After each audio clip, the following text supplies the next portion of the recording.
السلام علیکم ورحمۃ اللہ وبرکاتہ۔ ان الحمد للہ نحمدک ربنا ونستعینک ونستغفرک ونستہدیک ونؤمن بک ونتوکل علیک ونثنی علیک الخیر کلہ ونکبرک تکبیرا۔ اما بعد فاعوذ باللہ من الشیطان الرجیم بسم اللہ الرحمن الرحیم۔ وَنُنَزِّلُ مِنَ الْقُرْآنِ مَا هُوَ شِفَاءٌ وَرَحْمَةٌ لِّلْمُؤْمِنِينَ اللَّهُ نَزَّلَ أَحْسَنَ الْحَدِيثِ كِتَابًا مُتَشَابِهًا مَّثَانِيَ تَقْشَعِرُّ مِنْهُ جُلُودُ الَّذِينَ يَخْشَوْنَ رَبَّهُمْ ثُمَّ تَلِينُ جُلُودُهُمْ وَقُلُوبُهُمْ إِلَى ذِكْرِ اللَّهِ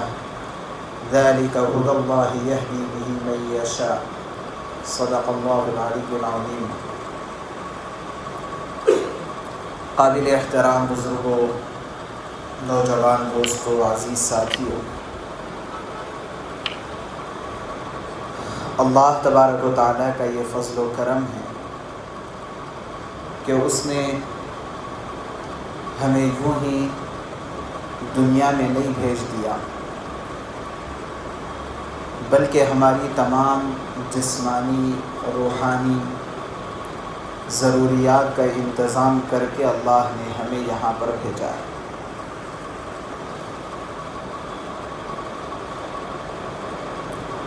دنیا میں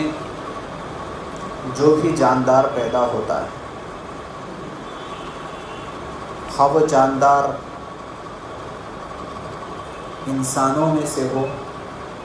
یا جانوروں میں سے ہو، اس کو اس بات کی ضرورت ہوتی ہے کہ وقت گزارنے اور زندگی گزارنے کا طریقہ، سلیقہ، آداب اسے سکھلائے جائے، اس کی ضرورت ہوتی ہے، اور انہی چیزوں کے سیکھنے کا نام تربیت ہوتا ہے۔ چنانچہ جو تربیت یافتہ ہوتے ہیں وہ لوگوں کے نظر میں بھی، اللہ کی نظر میں، ہر کسی کی نظر میں ان کا مقام و مرتبہ ہوتا ہے، اور جو تربیت یافتہ ہوتے ہیں وہ ہر کسی کے آنکھ کا تارا بنتے ہیں۔ جو تربیت یافتہ ہوتے ہیں انہیں سب کی محبتیں ملتی ہیں، اور جو تربیت یافتہ نہیں ہوتے وہ ہر در سے دھتکارے جاتے ہیں، کوئی ان سے محبت نہیں کرتا، کوئی انہیں اپنے قریب، اپنے ساتھ رکھنا نہیں چاہتا۔ یہ معاملہ صرف انسانوں کے ساتھ نہیں، بلکہ اس کو سمجھنے کے لیے ہمارے پاس پیٹس کی بہت بہترین مثال موجود ہے۔ ایک موقع پر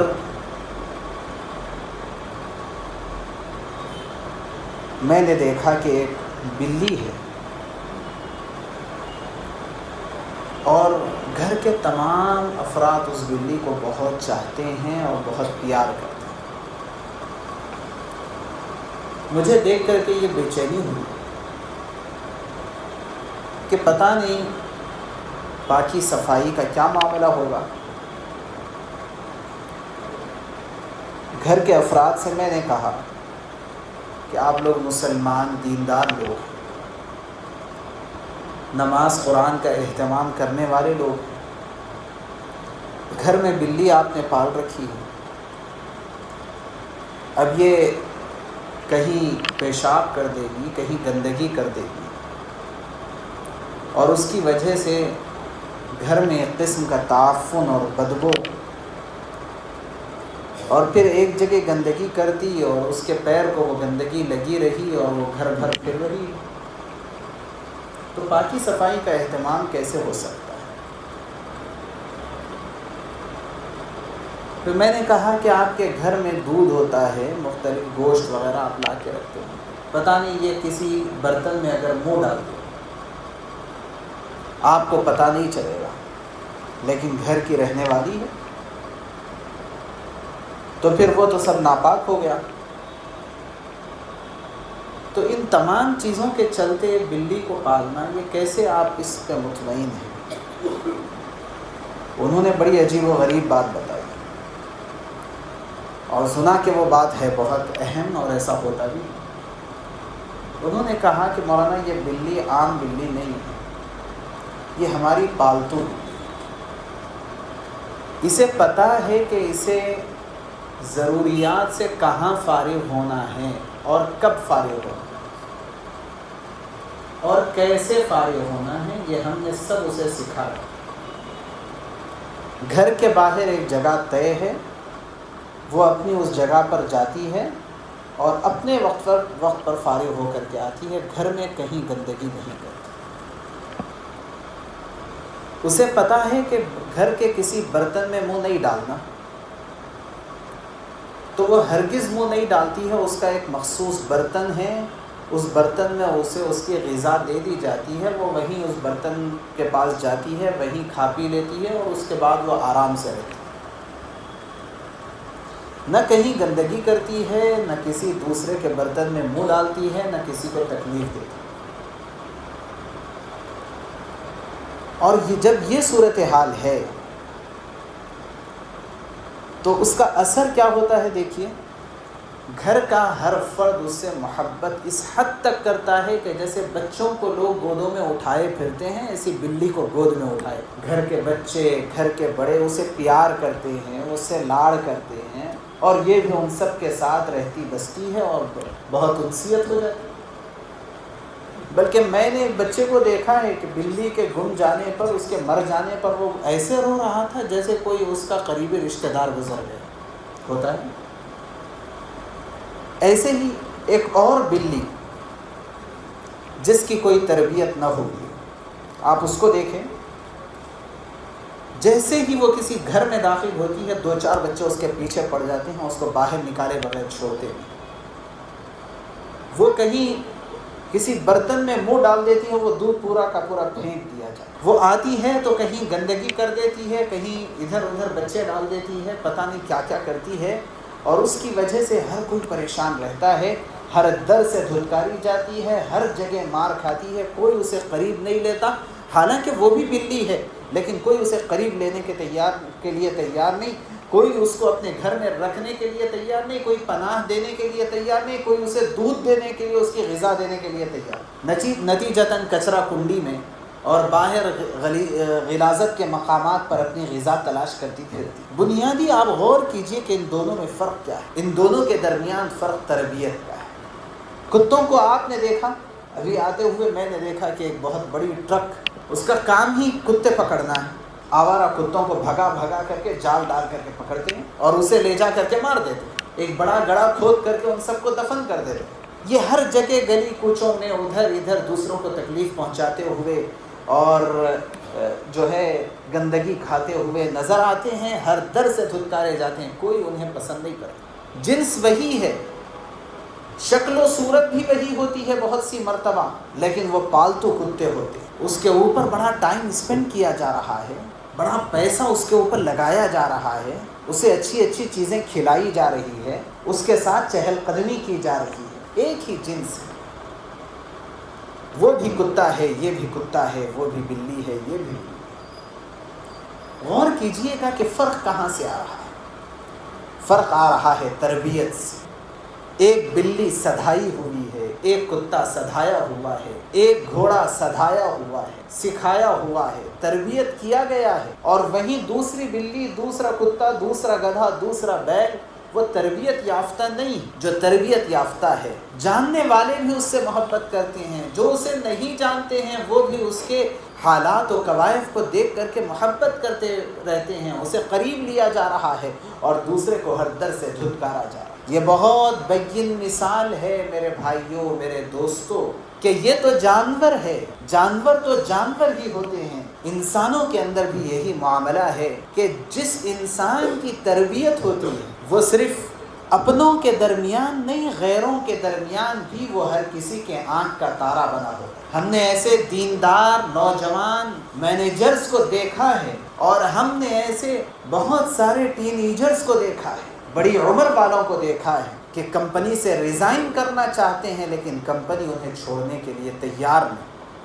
ان کی عمر ہو چکی ہے، ریٹائرمنٹ ہو چکا ہے، بہانے سے جو ہے ڈپارٹمنٹ ان کو روکنے کی چکر میں ہے اور کہہ رہا ہے کہ نہیں آپ رہیں گے تو ہمارا کام صحیح چلے گا، آپ نہ جائیں، ہم آپ کو یہ آفر دیں گے، آپ ایسے کریں گے، بس آپ صرف آ کے جائیے، کام آپ کے اوپر کم کر دیں گے۔ وجہ کیا؟ ایک ہے تربیت یافتہ اور دوسرے وہ لوگ ہوتے ہیں جو تربیت یافتہ نہیں ہو، ان کے رشتہ دار بھی ان کو پسند نہیں کرتے۔ رشتہ دار تو بہت دور کی بات ہے، بیوی سے ان کے جھگڑے اور مسائل شروع ہو جاتے، وہ گھر میں آ رہے ہوتے ہیں تو بچے جا کر کے چھپ جاتے ہیں، بچے چاہتے ہیں کہ گھر میں نہ آئے، باپ ہے مگر بچے انہیں پسند نہیں کر رہے، شوہر ہے بیوی پسند نہیں کر رہی، وہ مختلف لوگوں کے رشتہ دار ہیں، ان کا خون انہیں پسند نہیں آ رہا، خونی رشتہ دار انہیں دور کر رہے ہیں اپنے سے، محلے میں پڑوسیوں کے درمیان ان کی شبیہ خراب ہے، جس جگہ وہ کام کر رہے ہیں وہاں پر دوسروں سے ان کی بنتی نہیں ہے۔ رسول اللہ صلی اللہ علیہ وسلم نے فرمایا لا خیر لمن لا یالف ولا یولف، اس شخص کے اندر کوئی خیر نہیں ہے کہ جس کی کسی سے بنتی نہ ہو اور اس کی کسی دوسروں سے نہ بنتی، نہ دوسروں کی اس سے بنتی ہے، جو کسی سے مانوس نہیں ہو سکتا اور نہ کوئی اس سے مانوس ہو سکتا ہے۔ لا خیر لمن لا یالف ولا یولف، کہ تربیت یہ ایک بنیادی ضرورت ہے، ایک بیسک نیڈ ہے ہر انسان اور ہر جانور، ہر جاندار۔ ایک درخت ہوتا ہے، وہ آپ کے صحن میں کہیں پر اگ جاتا ہے تو آپ اس کو کاٹ کر کے پھینک دیتے ہیں، ویسا ہی ایک درخت ہوتا ہے جسے اگایا جا رہا ہے، اور ویسا ہی ایک درخت ہوتا ہے جسے نگرانی کی جا رہی ہے، اس کو کانٹا چھاٹا جا رہا ہے اور اس کو مہذب بنایا جا رہا ہے۔ تو فرق کیا ہے؟ ایک کو دیکھ کر کے طبیعت میں خوشگواری پیدا ہو اور ایک کو دیکھ کر کے طبیعت کے اندر تکدر پیدا ہوتا ہے۔ قربان جائیے اور دل سے شکر ادا کیجیے، میرے اور آپ کے رب نے مجھے اور آپ کو یوں ہی یتیم اس دنیا کے اندر نہیں بھیج دیا، ہم آئے ہیں تو تربیت کا سارا ساز و سامان ہمارے ساتھ لاد کر کے بھیج دیا، یہ ہے تربیت کا سارا سامان۔ اگر یہ تربیت کے رولز اینڈ ریگولیشنز کو تم فالو کرو گے تو جیسے اس تربیت یافتہ بلی سے ہر کوئی محبت کر رہا ہے، دشمنوں کے دل میں بھی تمہاری محبت گھر کر جائے، مجبور ہو جائیں گے تم سے محبت کرنے۔ اور اگر یہ تربیت کو ہم اپنی زندگی کا حصہ نہیں بنائیں تو اس کے نتیجے میں کیا ہوگا؟ اس کے نتیجے میں یہ ہوگا کہ ہماری زبان سے نکلنے والے جملے دوسروں کو چبھ رہے ہوں گے اور وہ ہم سے دور ہو رہے ہوں، ہماری آنکھ دوسروں کو ہم سے دور کر رہی، ہمارے جو ایکٹیویٹیز ہے، جو ایکشنز ہے، ہمارے جو افعال و اعمال ہے، یہ سب ہمیں دوسروں سے دور کر رہے ہوں، اور دوسرے اگر کوئی ہم سے دوستی رکھتے ہیں تو وہ اپنی غرض کی دوستی رکھیں گے، اس سے زیادہ انہیں ہم سے کوئی لینا دینا نہیں ہوگا۔ وجہ کیا ہے کہ جب تک کسی کو مجھ سے فائدہ پہنچ رہا ہے تو وہ میرا دوست رہے گا، اور جب مجھ سے فائدہ ختم ہو جائے تو وہ میرا دشمن بن جائے۔ اور اگر یہ صورتحال ہوگی تو بھائی ہم دنیا کے اندر تنہا رہ جائیں، یہ ہم زمین کے اوپر سوار نہیں رہیں گے، زمین کے اوپر چل نہیں رہے ہوں گے، بلکہ یہ زمین ہمارے سر کے اوپر بوجھ بن کر، دنیا کی زندگی بوجھ بن جائے گی، ہمیں نہیں سمجھ میں آئے گا کہ آخر میں کیوں جی رہا ہوں، ہم سوچ کر کے اندر سے گھل رہے ہوں گے کہ آخر ہر کوئی مجھ سے اپنا مطلب نکالتا ہے اور پھر مجھے پیٹھ دکھا کر کے چلا جاتا ہے، یا میری زندگی صرف اتنی ہے کہ میں بس دوسروں کے کام آؤں اور کوئی دنیا کا کوئی فرد اور کوئی آدمی میرے کام نہ آئے، بس ہم یہ سوچ رہے ہیں۔ اللہ تبارک و تعالیٰ نے اسی تربیت کے نظام کو مضبوط بنانے کے لیے اور مجھے اور آپ کو ذہنی طور پر، جسمانی طور پر سیٹسفائی کرنے کے لیے، مطمئن کرنے کے لیے، اور ہماری اپنی زندگی کو ایک بہت بہترین زندگی بنانے کے لیے اللہ نے ہمارے ساتھ قرآن پاک اور احادیث مبارکہ کے پورے نظام کو بھیجا۔ یہ قرآن ایسا نہیں ہے کہ جس کے اندر کچھ باتیں بس یوں ہی لکھ دی گئی ہے۔ عجیب و غریب معجزہ اللہ تبارک و تعالیٰ کا عجیب و غریب نعمت اللہ تبارک و تعالیٰ کی. دنیا کے ایک کونے سے لے کر کے کوئی کتاب ایسی نہیں، کوئی تھیوری ایسی نہیں، اور کوئی نظام تعلیم ایسا نہیں. ابھی ہمارے ایک دوست کل ہی ملاقات ہوئی، کہہ رہے تھے کہ ہم امریکہ کے اندر رہتے ہیں، ہمارے پاس ہم یہ دیکھتے ہیں کہ ایک ایک چرچ کے اندر اور ایک ایک ان کے فیملی کے اندر 4 بائبل ہوتے ہیں، ہر بائبل دوسرے سے الگ. لیکن قرآن پاک دنیا کے ایک کونے سے لے کر کے دوسرے کونے تک، تیسرے کونے سے لے کر کے چوتھے کونے تک، پوری دنیا کو، سمندروں میں جزیرے دیکھ لیجئے، سارے آئی لینڈز گھوم لیجئے، ایک ڈاٹ کا فرق نہیں، ایک ڈاٹ کا فرق. زبر زیر تو بہت دور کی بات. علامہ قرطبی رحمۃ اللہ علیہ نے ایک واقعہ لکھا ہے، اِنَّا نَحْنُ نَزَّلْنَا الذِّكْرَ وَإِنَّا لَهُ لَحَافِظُونَ. یہ قرآن پاک کی آیت ہے کہ اللہ فرماتے ہیں کہ ہم نے اس قرآن پاک کو نازل کیا اور ہم ہی اس کی حفاظت کریں گے. اس آیت کی تفسیر میں ایک واقعہ لکھا ہے کہ ایک یہودی عالم مامون رشید کے زمانے میں وہ جو ہے مختلف مذاہب کے لوگوں کو اپنے دربار میں بلا کر کے ڈیبیٹ کرواتا تھا. تو ایک مرتبہ ہوا یہ کہ ایک یہودی عالم وہ اس ڈیبیٹ میں شریک ہونے کے لیے آیا تھا، اور جب ڈیبیٹ ہوا اور اسلام اور مسلمان غالب ہو گئے اور یہودی پسپا ہو گئے، تو مامون نے دعوت دی کہ مسلمان ہو جاؤ. وہ مسلمان نہیں. دوسری مرتبہ پھر اس طرح کا پروگرام ہوا تو وہ مسلمانوں کی طرف سے آیا، وہی یہودی اس کے اندر شریک. علامہ قرطبی رحمۃ اللہ علیہ نے یہ واقعہ لکھا ہے کہ مامون نے اس سے پوچھا کہ آخر کیا وجہ ہے کہ جب تو میں نے دعوت بھی دی تھی تم کو لیکن تم نے قبول نہیں، اب کیا ہو گیا؟ کہنے لگا کہ دراصل میں یہودیوں کے بڑے عالم ہونے کے ساتھ ساتھ میں کاتب بھی ہوں، رائٹر بھی ہوں، بہت زبردست بہترین جو ہے کیلیگرافی ہے میری. تو میں نے تورات کے 3 نسخے لکھے اور اس میں جگہ جگہ میں نے کچھ چینجز کر دی اپنی طرف سے، اور بڑا بہترین طریقے سے اس کو لکھ کر کے خوبصورت بنا کر کے یہودی علماء کو میں نے جا کر کے کہا کہ میں نے ایک بہت بہترین طریقے سے لکھا ہے اور میرے فن کی اس کے اندر جو ہے میں نے اس کو استعمال کیا، آپ بہت دیدہ زیب ہے، اس کو خرید لو. انہوں نے منہ بولے قیمتوں کے اندر اس کو خرید لیا. اس کے بعد اس نے کہا کہ میں نے انجیل بھی ایسے ہی کی، عیسائی علماء نے اس کو یوں ہی خرید لیا، جبکہ میں نے اس کے اندر چینجز بہت ساری جگہوں پر کر. پھر 3 نسخے میں نے قرآن پاک کے لکھے اور اس میں بھی ایسے ہی خردبرد میں نے کیا. علماء کے پاس جا کر کے میں نے بتایا، انہوں نے کہا کہ ہم اس کو دیکھیں گے، پرکھیں گے، پڑھیں گے، اس کے بعد پھر ہم آپ سے خریدیں گے. پہلے تعارف پوچھا کہ آپ ہے کون، کیا ہے؟ اس نے کہہ دیا کہ میں ایک یہودی عالم ہوں، لیکن مجھے شوق ہوا قرآن پاک لکھنے کی، میرے پاس یہ فن ہے، میں نے اپنی کیلیگرافی کو یوز کر کے میں نے بہترین خوبصورت قرآن لکھ دیا، آپ خرید لیجئے. تو کہا کہ ہم دیکھیں گے بعد میں. جو ٹائم دیا گیا تھا، جب اس ٹائم کے اوپر وہ ان سے جا کر کے ملا تو اس نے پورے مقامات کا نشانزد کیا کہ بھئی یہ غلطی ہے، یہ غلطی ہے، یہ غلطی ہے، اتنی جگہ پر آپ نے غلط کی ہے، آپ کا نسخہ آپ ہی رکھیے گا بس. تو یہ یہودی عالم کہتا ہے کہ اس کے بعد مجھے یقین ہو گیا کہ یہ قرآن پاک وہ کلام ہے کہ جس کے اندر کسی قسم کا کوئی رد و بدل نہیں ہو سکتا، کوئی رد و بدل نہیں ہو سکتا. اس کے بعد میں ایمان قبول کر لیا. میرے بھائیوں، اصل میں بات جو ہم سمجھنا اور سمجھانا چاہتے ہیں وہ یہ ہے کہ یہ قرآن پاک ایک بہت بڑی اور بڑی غیر معمولی نعمت ہے، جو ممکن ہے کہ ہم میں سے ہر ایک کے گھر میں تابدان میں سجا ہوا اور کسی شیلف میں رکھا ہوا اور بہت خوبصورت جوزدان یا ڈبے میں بند ضرور ہوگا،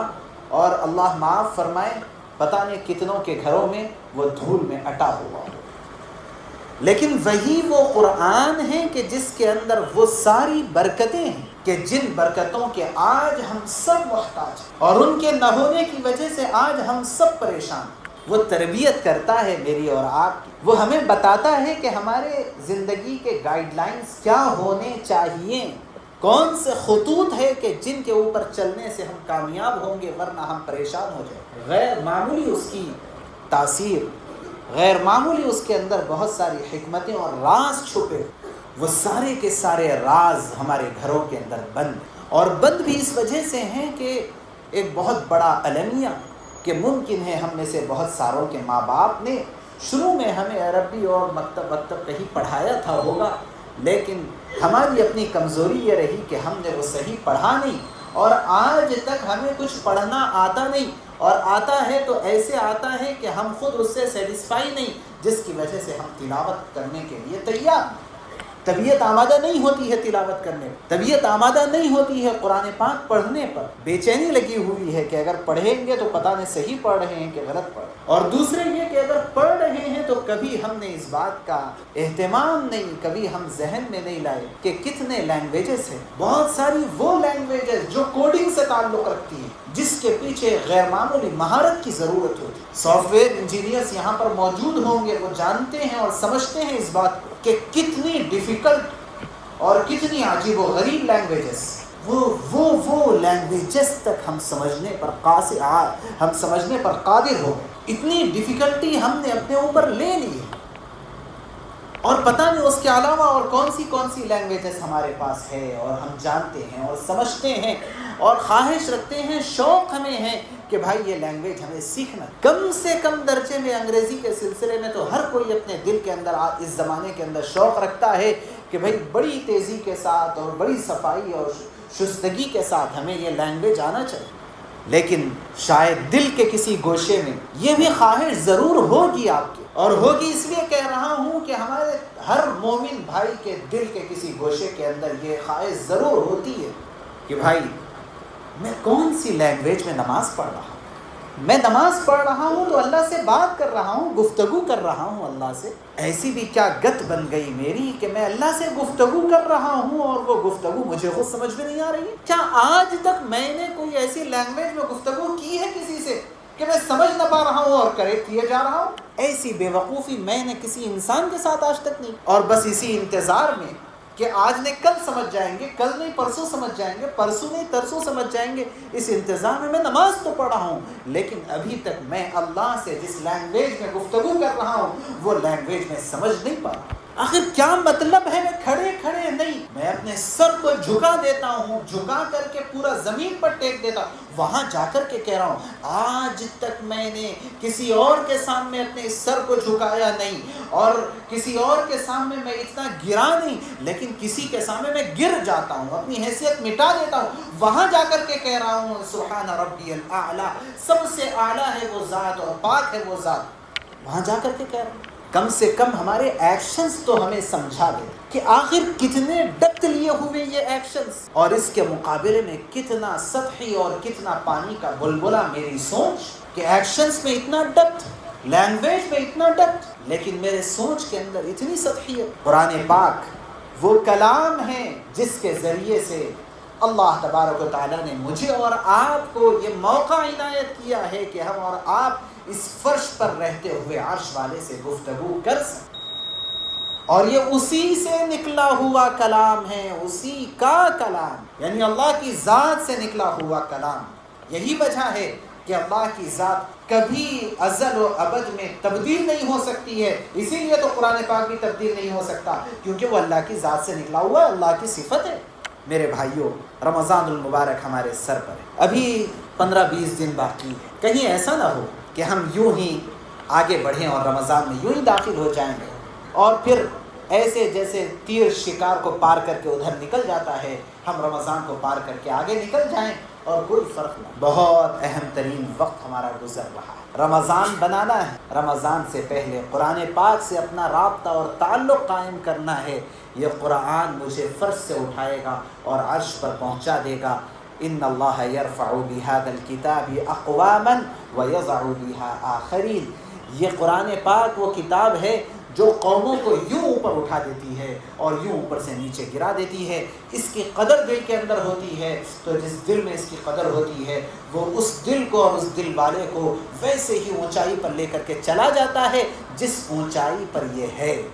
اور جس کے دل سے اس کی قدر اور عظمت نکل جاتی ہے، اس کا شوق و ذوق نکل جاتا ہے، وہ بڑی سے بڑی اونچائی سے اس کو یوں فرش پر گرا دیتا ہے۔ اس لیے کوشش کریں، فکر کریں، ہمیں نمبر 1 قرآن پاک پڑھنا آنا چاہیے، نمبر 2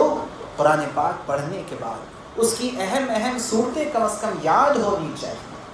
نمبر 3 ہمارے پاس یہ کوشش اور فکر ہونی چاہیے کہ میں جس فیلڈ سے بھی ہوں لیکن میں اللہ کے اس کلام کو سمجھنے کے لیے کچھ نہ کچھ اپنا ٹائم تھوڑا ہی سے اسپینڈ ضرور کروں۔ اللہ سے دعا ہے اللہ ہم سب کو کہنے اور سننے سے زیادہ عمل کی توفیق نصیب فرمائے۔